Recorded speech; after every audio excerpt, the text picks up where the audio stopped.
Hello and welcome at Book Lovers Companion. My name is Edith, and no chattering teacup and no master and commander who is roaming the estate. But here with me is journalist and author Pamela Kripke. Hello Pamela and welcome at Book Lovers Companion. Hi, how are you? It's nice to be here. It's nice to have you on despite all the troubles we had before we started recording with technology, the internet and so on. Yes, well, so much for that.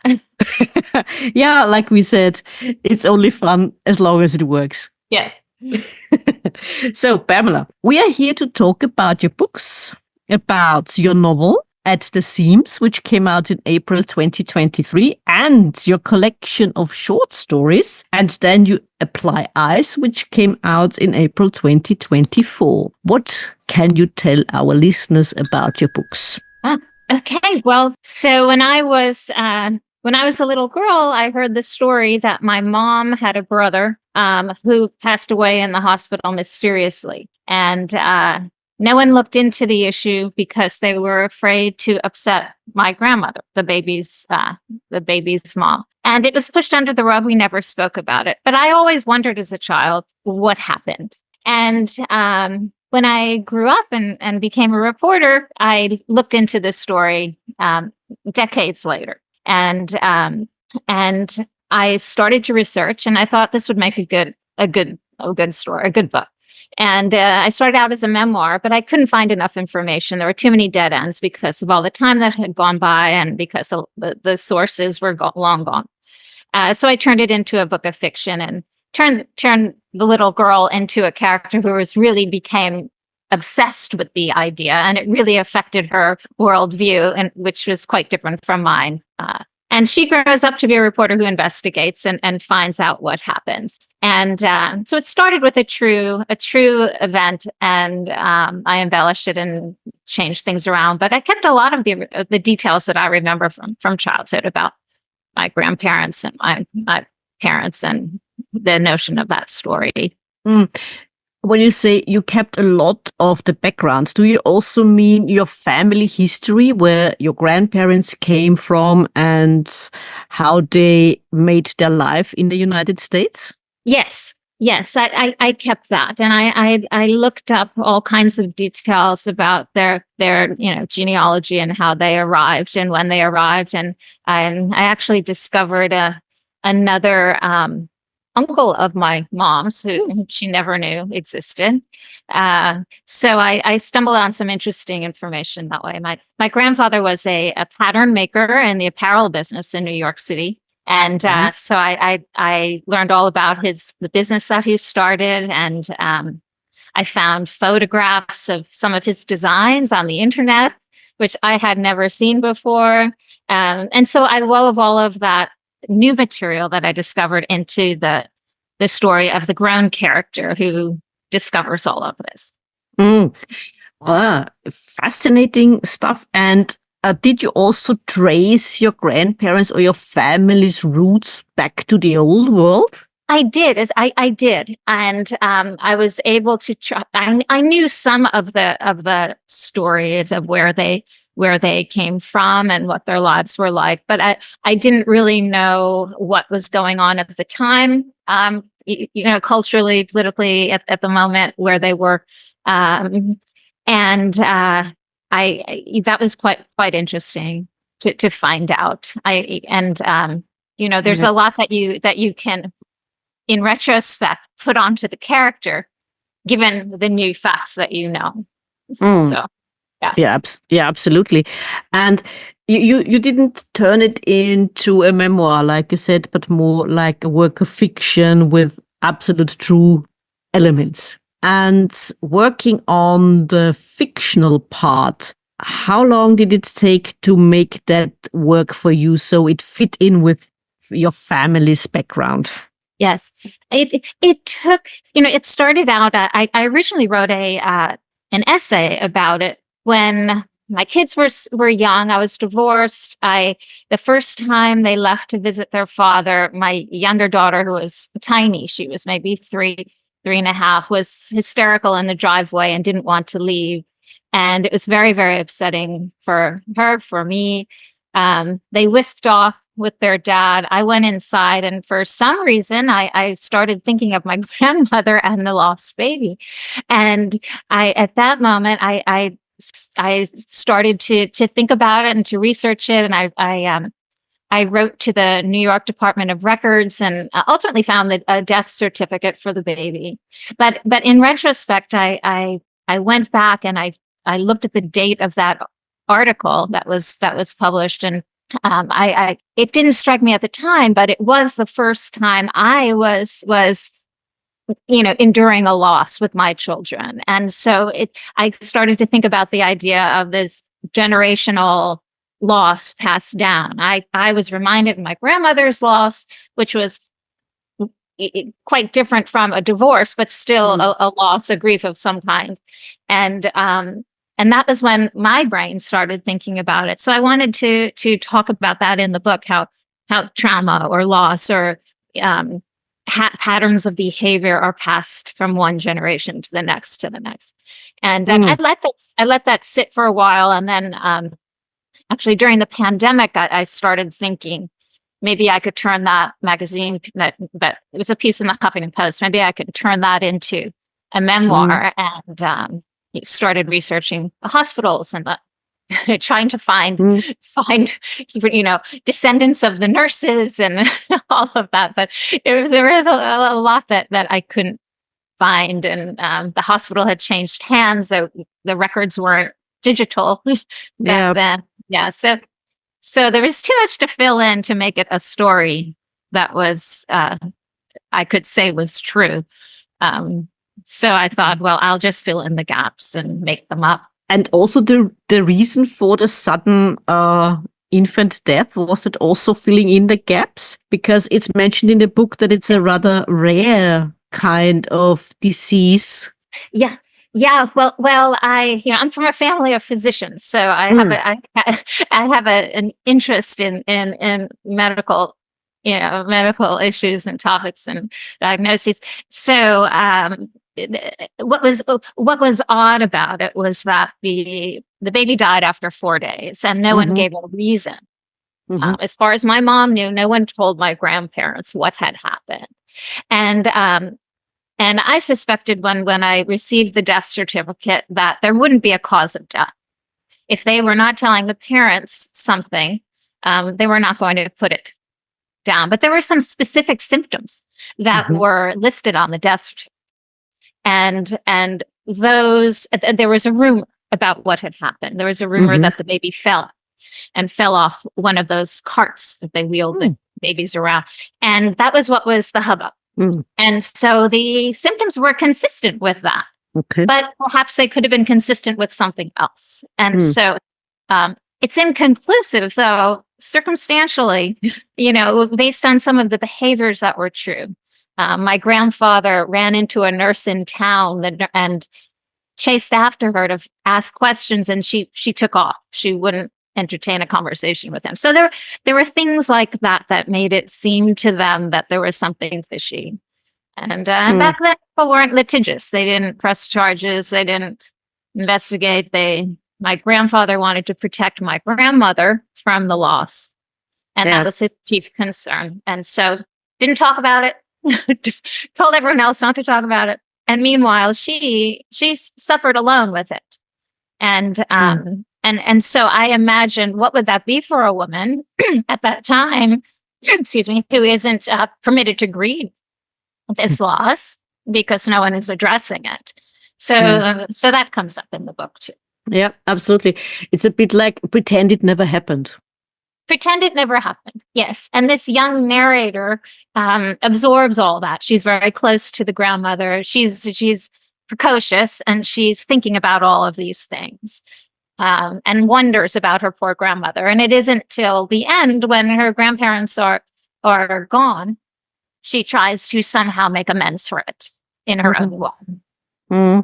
Yeah. I mean, it's fascinating how people try to cope or not cope. In this case, your grandfather wanted to protect his wife, but at the same time, he didn't realize that was the wrong way to do it. the wrong way to do it. Yes. And, it was, it was sort of handed to me because he was a pattern maker, which means that he created the dresses. He created the designs. He orchestrated how they would all be put together. So he was the master seam, sewer. And I couldn't have given him a better occupation. So I kept that.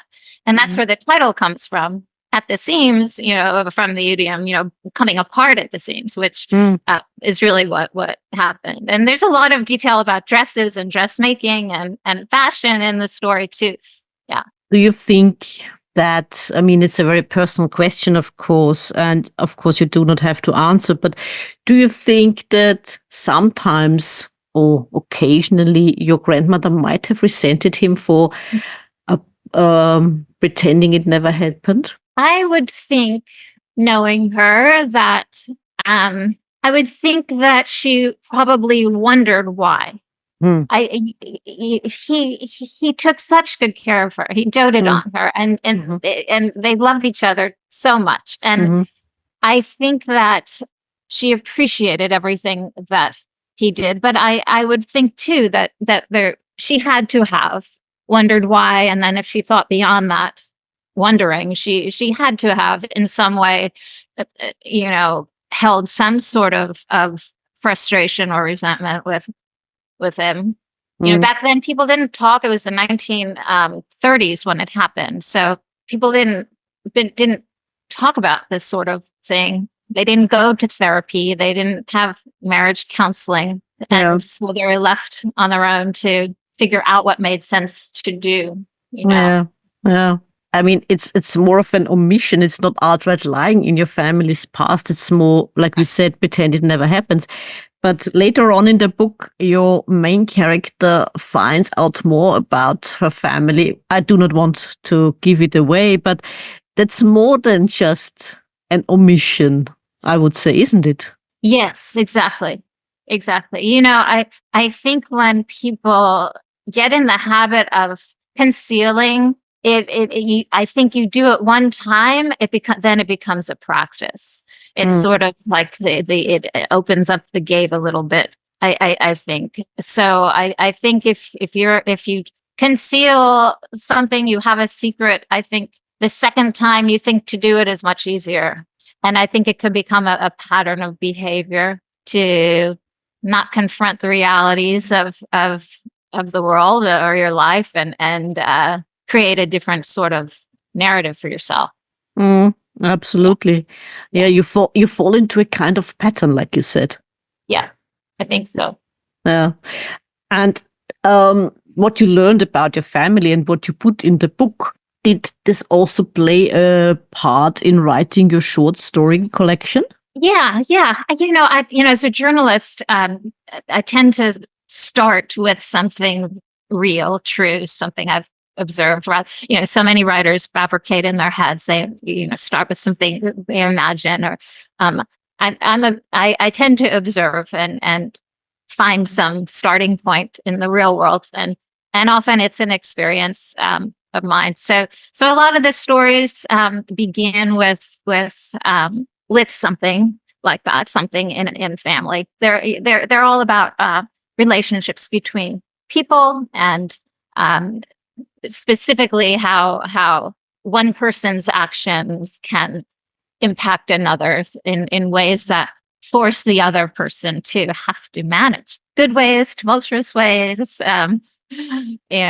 terrifying ways, torturous ways, and wonderful ways. So it's all about resilience following surprises, disappointments, transgressions. Absolutely true. And I have to say, there was one story in your book that was a bit on the yuck side. Which one?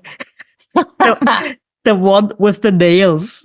This new date where the narrator tells about her mother, and this new man is coming to dinner, and she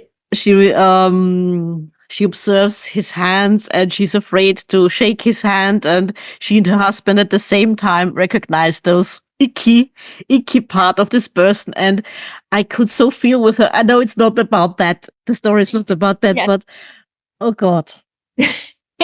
Yes, well, you know what they say about writing. Details are important. So, um, yeah, and that came from a true scenario, a mild situation, but it was a true scenario. Um, um, and my mother had a man for dinner, and his hands didn't look so great. They were nothing like what I turned them into. Yeah. Another one which was fascinating in a morbid kind of way was the one with the surgeon who does the fat sucking. Yes. And his wife, or his girlfriend, who's wondering about his obsession with that, how in the way he touches her, then she wants to observe that. I mean, that's also a bit teeny tiny bit morbid in a way, or it felt a bit morbid. Yeah. Yeah. Well, things with the body, hit people that way. Anytime the physical body is manipulated in a certain way, I think it evokes that kind of twisty reaction from people. And that was a story where, the character was a cosmetic surgeon who did these procedures that were, I don't want to say violent, but they were very intrusive on the patient, and it struck the narrator in such a way that it made her ill, and so I think something like that happens. A lot of people have those procedures, and I think they're the way the body is manipulated isn't really discussed. What's discussed in the world is the end result, which isn't this woman now beautiful, as if she was not beautiful before. So there are, I think, a lot of issues raised about appearance and beauty and self-worth and what's esteem and yeah. And since your family has a background in medicine, like you mentioned before, do you have any idea if there are more male or female cosmetic surgeons? I'm just wondering. Oh, that's a good question. I'm not sure. I'm not sure about that. That's actually something to look into. Yeah, I might take a guess and say that there it could be more male physicians in that specialty. Makes you wonder, are men more obsessed with the female body in a way than females are, on the other hand? It could be. It could be. I think then the idea that any one person, wants to change another. This is a radical example of one person changing another. But in everyday life, in relationships, in parent-child interactions. I mean, there's that notion of fixing somebody, making them better in the way that you think they should be better. That is which happens everywhere. It happens in the workplace. It happens at home. It happens in relationships. It's such a presumptuous thing to do in the hands of the wrong people. There's a line between, well, am I helping this person and helping that person be his or her best self, or am I foisting upon the person my values of what is good or perfect? I think those are issues I would hope the reader would think about. Absolutely. And it's all about the female experience in these stories. There was one story that was exceptionally sad, I think. It was the one where this dog walker walks his dog, and they come upon a shoe, and they realize when they look up that something bad has happened. And it was an absolutely sad story. Yes, and that was a true situation that I had witnessed living in Manhattan. And I was walking my dog, and there was a crowd, and people were looking up, and we saw way up on a terrace all of what's described in this story. So I thought to make the dog the prominent character in that, because dogs are so intuitive. They often know what we don't know. True. They know when and they also know when you're sick. They know when you're flying around in the wind that shouldn't be. They know when the barometer is off. So I figured the dog might know what was happening up on the terrace way before all the human beings would down below. And so, yeah, in real life, I stopped and sort of stood there with some other people. Yeah, as a dog walker, it seems you are exposed to a lot of, let's say, interesting things, because I've mentioned it before, as a person who is not fond of dogs, you shouldn't get a dog. And if you're not fond of corpses, you shouldn't get a dog either, because lots of corpses are found by dogs. Right. And birds and chipmunks. Yes. Yes, things such as that. But you know, when you have a dog and you walk a dog, particularly in a city, you're right there with the street life. You see what goes on, because you're looking down a lot at your dog, and you're aware of different things when you're just walking from point A to point B by yourself than you are when you're walking a dog. It's a different view on the world, I think. Yeah, absolutely. And all the other stories in this collection, were they things you more or less experienced yourself, one way or the other, from a distance or closer up?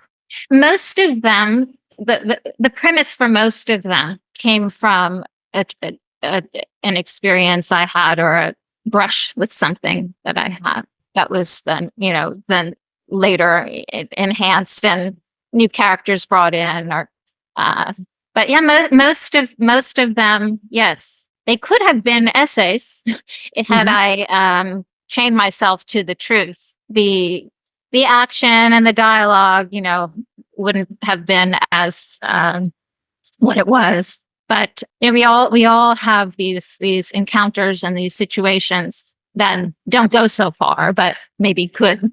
And so I sort of took encounters and situations that I had and blew them up. What if they went this way? What if it wasn't something that I just walked away from and didn't, it didn't play out for me?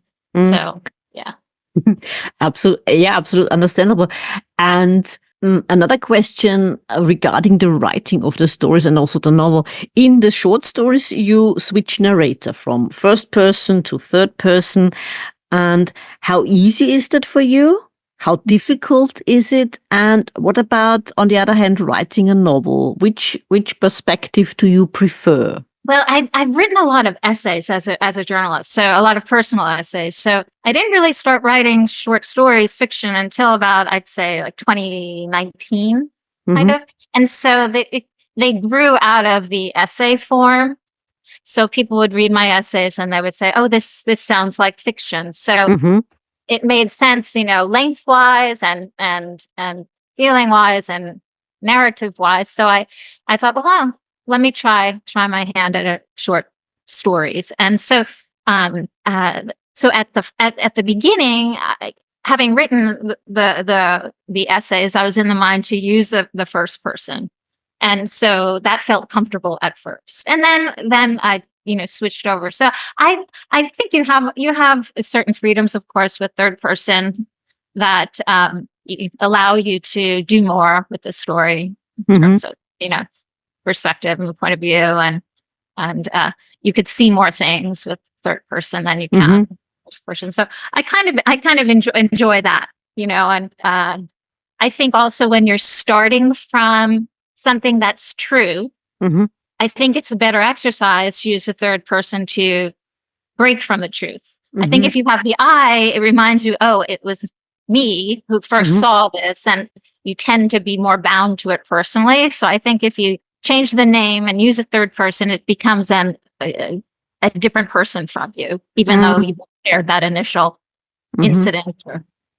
So you more or less take a step or two back. Yeah.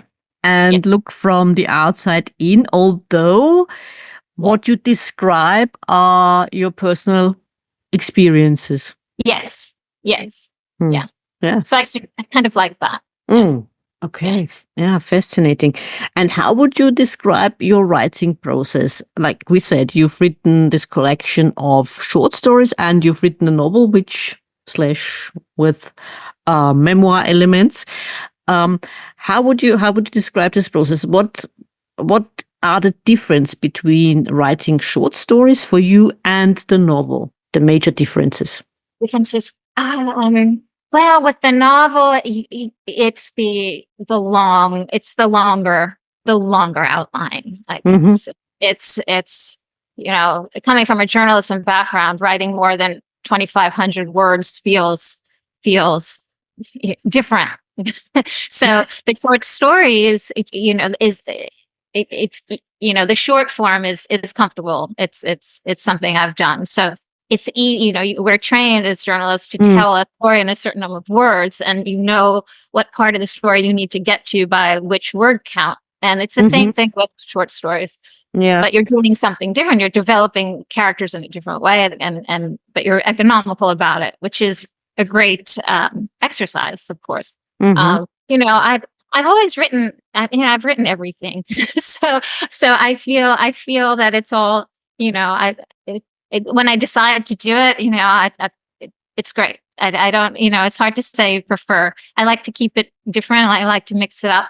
So I've written for radio. I've written for TV. I've written silly stuff for companies. I've written fiction and nonfiction and essays and all kinds of things. So I like to keep it mixed. I think it keeps you on your toes. And And how long would you say keep your characters haunting you or tormenting you before you sit down and write their story down? Yeah. I think they run around in my head for a little bit before before I actually put them on the page. I think we all do that. We think, well, who is this person? And then we figure her out ahead of time and think, well, what's her story? What's going to happen to her? I think I need to have that basic plot line before I start. But then a lot of it just happens once I do decide to write. It, I don't know. It just is sort of organic. Just feels like, okay, I'm ready to start. And, a lot of that is, where do I start to win the story? I think that's what most of the figuring out is. At what point do I begin? And then once you have the beginning, right, then you take off. Yeah, absolutely. I understand it. And since you said as a journalist, you do essay writing and so on, I mean, it's different than from writing dialogue. How easy did that come to you, writing dialogue? Yeah. Well, as a journalist, you listen to people. So you know how they speak. You know what sounds natural, you know what sounds forced. You listen for speech patterns. And you listen because you want to know, is this person telling the truth, or is this person making something up? So I think that with fiction, it's all the ear, it's the sound, and I think if you think, would a real person say this, sound this way, then that's the test, I suppose. I think it's fun to write dialogue. I think it's there are things to be careful of, what to do, what not to do. It's also an economy of words, also how to convey what they're not saying through what they're saying. Yeah, but still, as a journalist, it's different than writing a novel. Oh yeah, and it's a different kind of writing. Yeah. And what was for you the hardest part when you started writing the novel, coming from a journalistic background? The hardest part was saying to myself, I could make this part up. I don't have to be accurate, which is the number one, it's the holy grail of good journalism. And I realized I don't have to do that. And that was fun and liberating, but it was hard. It was hard because you're so ingrained to check for facts and make sure they're straight. And I've never had a factual error in my entire journalistic career. So, in a weird way, it felt like a transgression to make things up. So I have to remind myself that you can do that here. Yeah. You're allowed to. You're allowed to. Yeah, you're allowed to. Yeah. Yeah, but on the other hand, after talking to a lot of authors who don't come from a journalistic background, they also have trouble with the making stuff up, insofar as people tend to write emails or letters, no, more emails these days, and telling them, oh, you are completely wrong. This didn't exist in the year so-and-so. And it is completely out of the question that something like that would have happened. Right. So the research is a good part of it. And I think as a journalist, of course, we're used to doing that. We want to know everything about everything. So for the novel, I researched so much about dressmaking and types of patterns and there's a passage in there about darts and the kind of darts that are used in women's dresses and fabrics. And so that was fascinating to really learn so much about. When I discovered the hospitals and how the hospital had changed hands and what was going on in the 70s with healthcare, one thing leads to another. So there's a lot of knowledge that you gain from researching the time, the place, to make sure that it makes sense in the story. Mm-hmm. Were you ever in danger of falling into the research rabbit hole? Yes, when I was with the hospital and the nurses, I spent a lot of time. I found a photograph on the internet of the hospital in question, and I found an exterior shot and I found a few interior shots, and one of the interior shots was the nursery, and which sent chills because it's the nursery, and it was a photograph of a nurse holding two babies in her arms, and beside her there was the cart. Mm-hmm. and so I blew up the photo and I saw the date, and it said circa 1935, which was the era. It could have been, and in the book I say, well, it could have been that nurse. Because it was the time frame. And so I thought, wow, well, okay, who was that person? How do I find out the name of that woman? And I knew the town, of course, and I post things on Facebook groups from that town if anybody knew of someone worked in the hospital, and I was hoping to find some descendants. So I get that's what you do as a journalist, and you'd hope to find somebody who could say something. But I had to stop myself after. Yeah.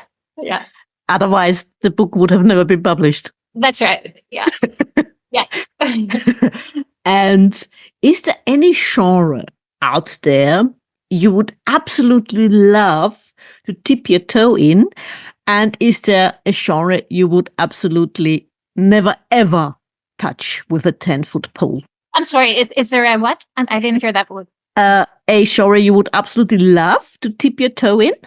And on the other hand, is there a genre you would never touch? I still can't hear that word. Is there a genre you would love to write in? A genre?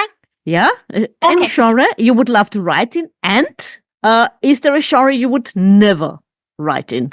Science fiction does not appeal to me. I don't think I would ever write in that genre. So let's see. Westerns, probably wouldn't write a cowboy story. Though I did live in Texas for 17 years, I don't think I would write a true Western with guns. Gosh,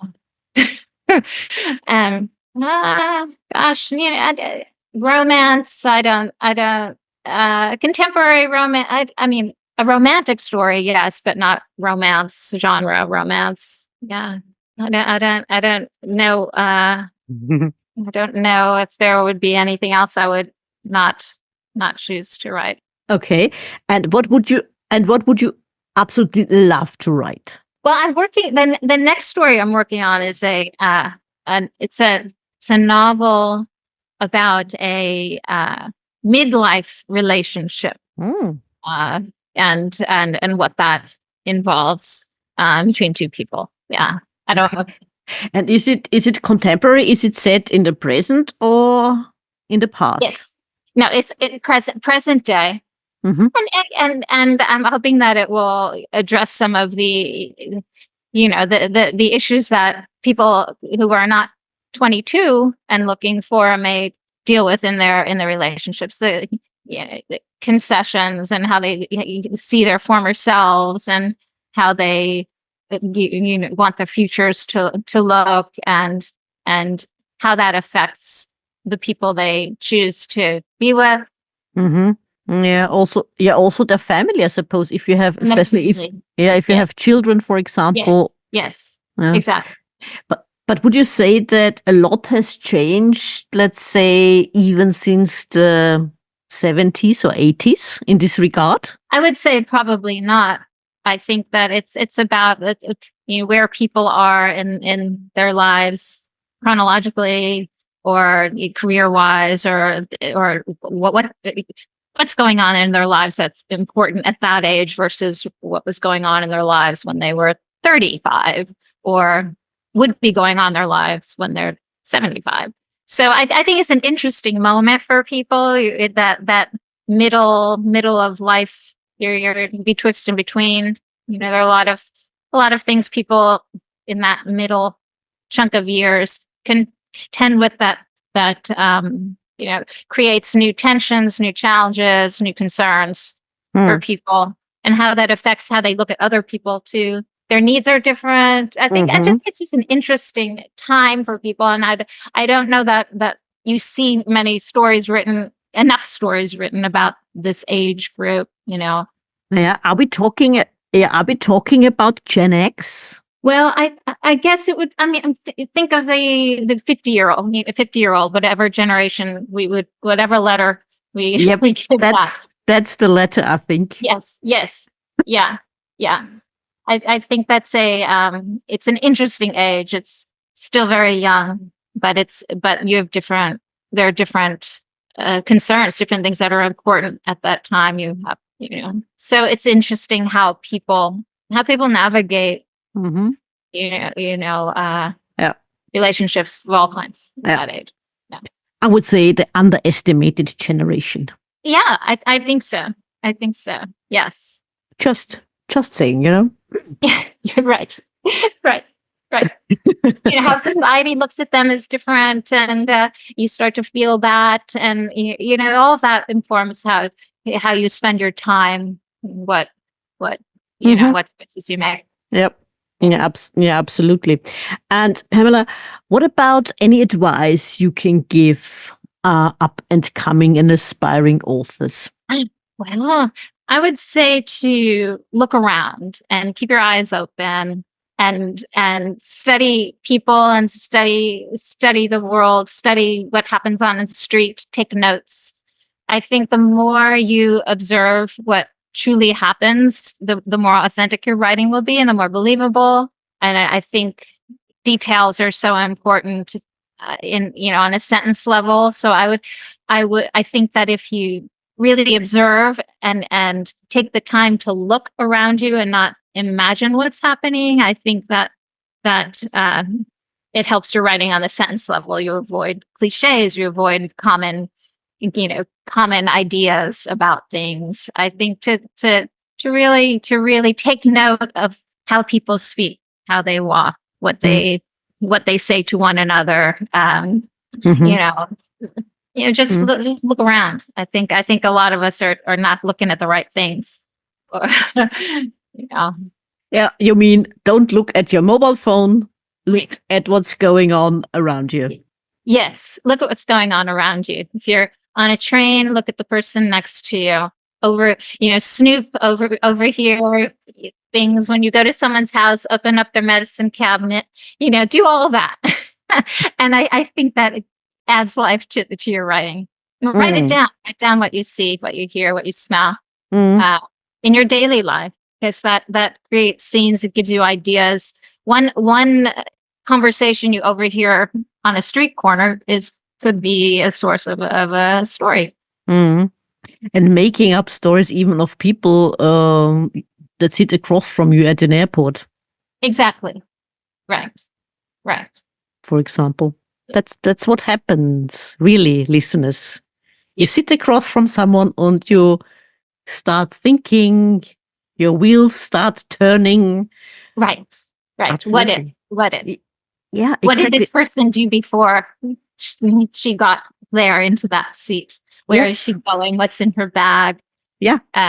Yeah. Or starting imagining relationships between two people sitting next to each other. Right. Even if they are not together there, they just happen to sit next to each other. Exactly. Yeah. Yes. And it comes from looking. Yeah, absolutely. And Pamela, now that I have you here and you with your journalistic background, may I ask one more question? Yeah. What are the most disconcerting changes that happened in journalism over the last, let's say, decade? Yeah. Oh, so many. I think. Gosh, where do we start with that? I think that the lack of proper sourcing, I think, is at the root of a lot of trouble. And that would be who is a reliable source? Who am I speaking with? Should I be speaking with that person? Should I trust what this person is saying? All of those things you need to ask yourself before you choose to speak to somebody. Then you can read a story that has 2 sources, maybe. And I mean, I've written stories with 17 sources. So I think there's a lack of thoroughness, or somewhere along the line, people are telling reporters they don't have to talk to more than a couple people. To me, you keep talking to people until you start to hear the same things. Then you've covered your bases. So I think there's a lack of depth. I'm talking in general, not, of course, excluding some of the better publications, but I would say among younger journalists, people out there now, they're not going to look in person. Everything's done through social media or what they hear or on the phone. They're not seeing with their own eyes. When you cover a story, you have to go to the story. Yeah. You have to see it. That's the job of the journalist. And I think a lot of them are cheating, and they're not going. They're not pounding the pavement. They're not talking to the regular people on the street. They're reporting stories from their desk, and you can't do that. So I think those 2 things are at the root of a lot of problems. Yeah, I would agree. And do you also think that new technology is to blame for a lot that's going on, even in journalism, like artificial intelligence and ChatGPT? Yes. Yes. I do. And it's hard. You have people coming into the field who are raised on all of this, and they don't really know the difference. And it's a little bit scary. It's a little bit, yeah. Is it also scary for the publishing industry in general, for authors? Because I've spoken to some authors about that, and they agree it can be. It doesn't have to be, but it can be, and regards artificial intelligence as a tool, not as the thing itself, as what we should strive for. I think the problem with any sort of technology or newfangled gizmo is that it will be improperly used, and we can't trust everybody to know how to use something ethically. So I think that's where the problem is. Yeah, I think the problem is not so much in the technology existing, but in the ability of people to know when, how, why they should use it or not use it. And I think that's the issue, particularly if you normalize something, then the average person thinks we have this, it's okay. Just because you have something doesn't mean you should use it. Right. And Absolutely. Yeah, I mean, absolutely. Yeah. yeah. So, yeah, or, it may be helpful in certain fields, but I don't think not for writing. Maybe in a corporate environment where writing isn't what they're doing, and writing is a way they convey their, the work they do. Okay, I could understand it there. But when the writing is the thing you're doing, you can't have a machine do the thing. That to me is just supremely offensive. So, yeah, understandable. Yeah, absolutely okay. Understandable. I'll relax now. And Pamela, is there anything else you would like our listeners to know? Oh gosh, I don't know. It's been a wonderful interview. You've covered so many great topics. I appreciate it. Thank you for joining me for this conversation. It was an absolute delight, and thank you for being so patient. My pleasure. My pleasure. Yeah. Absolutely. It was a delight. Yes, thank you. You did enjoy this episode as much as we did? Then hit subscribe and don't miss the next episode. Also, make sure to follow us on Twitter, Facebook and Instagram. If you like to support us and buy us a coffee, you can do so via Buy Me a Coffee and other platforms. You can find all the necessary links in the description. Until next time.